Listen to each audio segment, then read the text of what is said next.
What's up, guys and girls? It's GhostRobo, and this is For Honor, a brutal, beautiful, bold game that I called my most anticipated game of 2016 in a video last year. I played it at E3 2015, I played it at PAX's, and I thought it delivered a very unique, original, polished, and super fun system of battle that evolved Dark Souls rather than copied it. And then this E3, we got to see campaign footage for the first time. They unveiled the single-player portion of For Honor, and they also unveiled a delay, which is kind of a bummer, but hopefully the push to 2017 and February is for polish and more popularity, giving it a better release window, although dang, Q1 2017 is even more crowded than Q4 2016. Nonetheless, I watched the footage of the campaign, and I was a little worried. I'll be perfectly blunt with you. I was worried because it reminded me of Rise. And Rise was a fine game, but it was serviceable at best, and it was a ho-hum, enjoyable experience at the launch of Xbox One, the beginning of the console lifecycle in 2013. So I went to E3 2016 and got to play the game and see for myself if it's like Rise or if it levels up well beyond that like I hoped. And I am pleased to tell you that it is not like Rise. It is way, way better, and I am still so freaking excited for the game. I got to play 2 campaign missions. Unfortunately, my footage got corrupted, which sucks so much. It was on the flash drive. I recorded it. It was all good. I put the flash drive in, and the file magically disappeared. But it was this mission that I was going to share with you guys. So you'll basically get to see what I played, and I can comment and talk on everything here because I got to play it. So there are 3 factions in For Honor. There's the Samurai, the Vikings, and the Knights. And I played a Knight mission, which I had played the Knights previously in multiplayer, which multiplayer is amazing. I wish there was multiplayer, new modes or new maps being shown at this E3, but they focused on the single player, which I think is good, especially in today's day and age when so many games get blasted and beaten before they even release because of the lack of content or the lack of single player. So here we're playing as the Viking Raider, and he is a faster and different combatant than the Knight that I played in multiplayer last year. So he moves a little bit differently, and his light attack is quicker. His heavy attack does seem to be even longer than the Knight's, so it's sort of this interesting mix where the Knight is very standard. It seems like the Viking is a mix, and then the Samurai is very fast. And I'm curious to see how not only the 3 factions will play, but then also the different permutations within the factions in terms of the classes, because not only are there 3 factions, but there are classes within the factions that we haven't really seen yet. But back to actually how it felt and how the campaign went, it does sort of look like Rise, and it kind of in a way unfolds like Rise, but the combat here is so much more superb, and even in repetition against NPCs and computer-controlled AI, it is so much fun. It takes elements of Dark Souls in the ways of difficult and very heavy and very important and very purposeful combat, and gives it to you in more of what I would call a manageable way. And a little bit of a different way, because here, For Honor is very much focused on you and another soldier in combat that is similar. You're not going to be, at least I don't think, fighting gigantic monstrosities that come at you with claws and fangs and other sorts of vicious, limbs and effects and poison, but you are facing off against dudes who have spears or who have swords or who have axes and different styles of guys. So you'll have sort of the big heavy, more of the small light. You've got guys with more health, less health, and you'll be battling them with your weapon and these 3 sides of the stance: upper, left, and then right.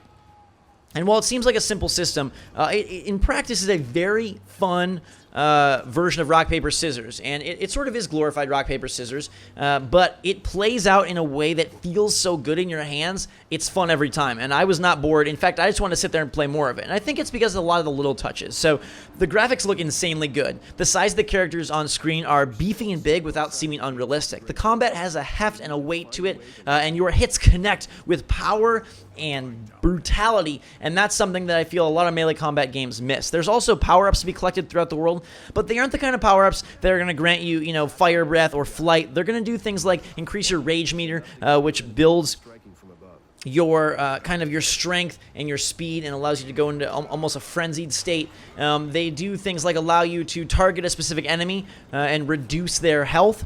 They do things like give you health potions.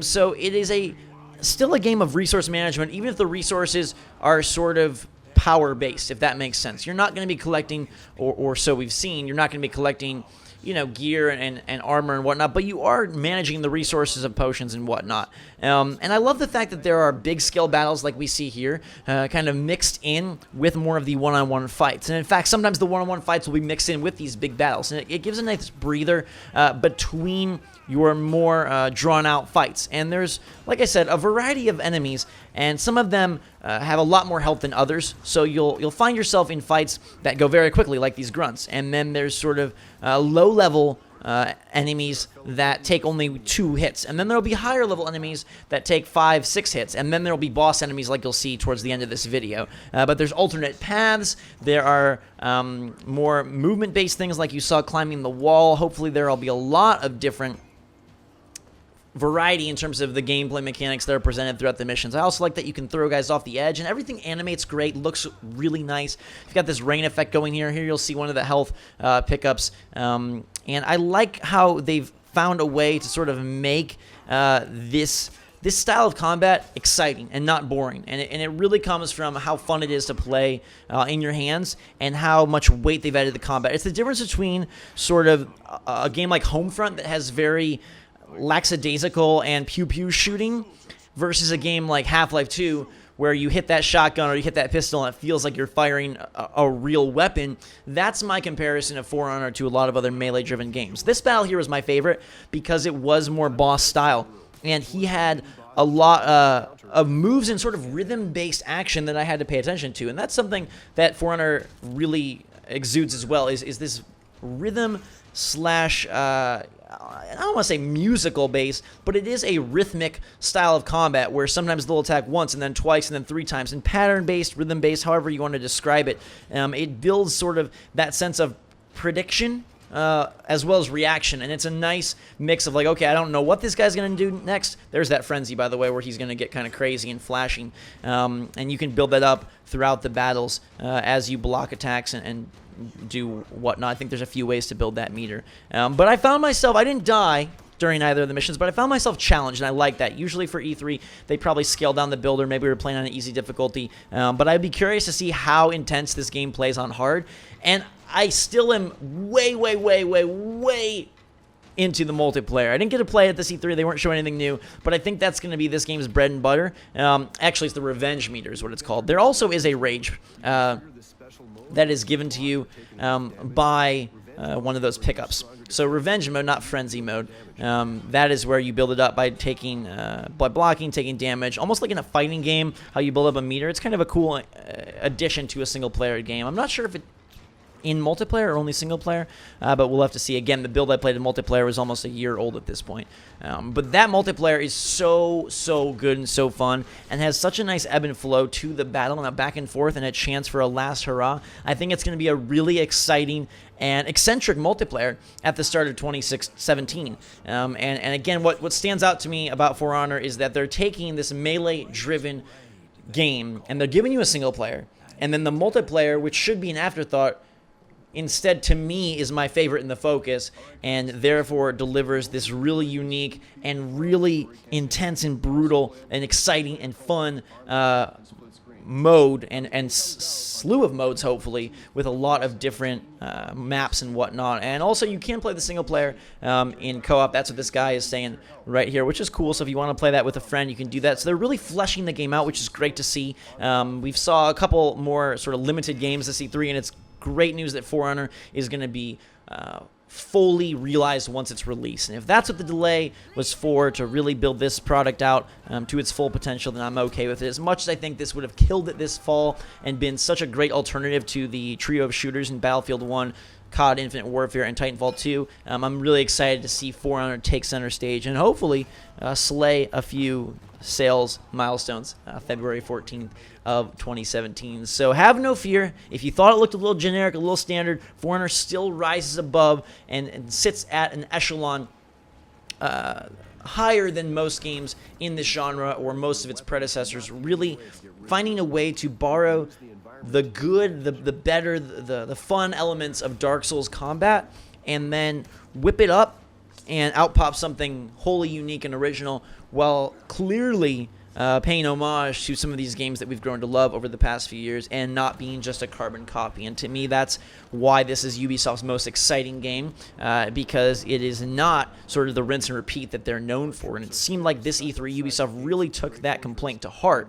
We saw Assassin's Creed sit a calendar year out. We saw Watch Dogs 2 really open that game up, find its own vibe, find its own sense of place and sense of franchise, really, and hopefully that will also evolve into something very cool and very well made and very well received. But For Honor, to me, speaks of Ubisoft's desire to innovate, and I think that's great for a company that in the past has been pumping out the Far Cry's and the Assassin's Creed's relentlessly. So now we have For Honor. They're dipping their toes into VR. And even though I did not like my time with Steep, I think it's cool to see them, again, trying new things and expanding out beyond their traditional open world, waypoint, side quest, side objective fest. And Watch Dogs 2 definitely take some steps, some really big steps in the right direction, and I think For Honor is going to be just a giant metal night boot in the right direction. So cannot wait for For Honor. Hopefully they have some sort of event later this year or early next year where I can actually keep my footage, since I recorded and that didn't work out.